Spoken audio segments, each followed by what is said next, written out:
आधार की अनिवार्यता को लेकर सुप्रीम कोर्ट ने बुधवार को बड़ा फैसला सुनाया। हालांकि कोर्ट ने आधार की वैधता को तो बरकरार रखा है, लेकिन इसके साथ ही ये भी साफ कर दिया है कि आधार कहां जरूरी है और कहां जरूरी नहीं है। इतना ही नहीं, कोर्ट ने कुछ मामलों में आधार की अनिवार्यता को सिरे से खारिज किया है। तो आइए जानते हैं आधार को लेकर सुप्रीम कोर्ट के उस फैसले के बारे में जिन्हें जानना आपके लिए बेहद जरूरी है। नंबर 1, स्कूलों में आधार की अनिवार्यता खत्म। आधार पर अपना फैसला सुनाते वक्त कोर्ट ने दो टूक कह दिया कि स्कूलों में दाखिले के लिए आधार अनिवार्य नहीं रहेगा।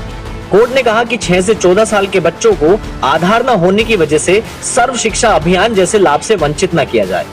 बच्चों का आधार बनाने के लिए अभिभावक की इजाजत जरूरी है, जबकि वयस्क होने के बाद वो आधार को लेकर खुद तय कर सकता है। नंबर 2, मोबाइल नंबर से आधार लिंक गलत।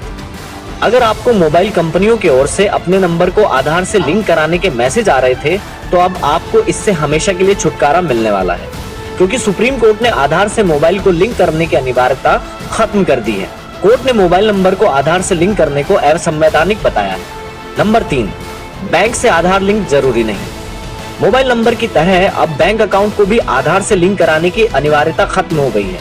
सुप्रीम कोर्ट ने इसे भी संविधान के खिलाफ करार दिया है। कोर्ट के इस फैसले से उन लोगों को बड़ी राहत मिली है जिन्होंने अभी तक अपने बैंक अकाउंट को आधार से लिंक नहीं कराया है। नंबर 4, CBSE, NEET, UGC में आधार जरूरी नहीं। सुप्रीम कोर्ट ने CBSE, NEET और UGC आदि में आधार को गैर जरूरी करार दिया है। कोर्ट ने कहा कि अगर CBSE तरह अब बैंक अकाउंट को भी आधार से लिंक कराने की अनिवार्यता खत्म हो गई है। सुप्रीम कोर्ट ने इसे भी संविधान के खिलाफ करार दिया है। कोर्ट के इस फैसले से उन लोगों को बड़ी राहत मिली है जिन्होंने अभी तक अपने बैंक अकाउंट को आधार से लिंक नहीं कराया है। नंबर 4, CBSE, NEET, UGC में आधार जरूरी नहीं। सुप्रीम कोर्ट ने CBSE, NEET और UGC आदि में आधार को गैर जरूरी करार दिया है। कोर्ट ने कहा कि अगर CBSE, NEET, UGC आधार को जरूरी बनाते हैं तो ये गलत है और वो ऐसा नहीं कर सकते हैं। नंबर 5, निजी कंपनियां आधार नहीं मांग सकती। कोर्ट के इस फैसले के बाद अब कोई भी प्राइवेट कंपनी आपसे आधार नहीं मांग सकती है। कोर्ट के फैसले के बाद अब प्राइवेट पार्टी आपका डेटा नहीं देख सकती है। इंडिया न्यूज वायरल की रिपोर्ट।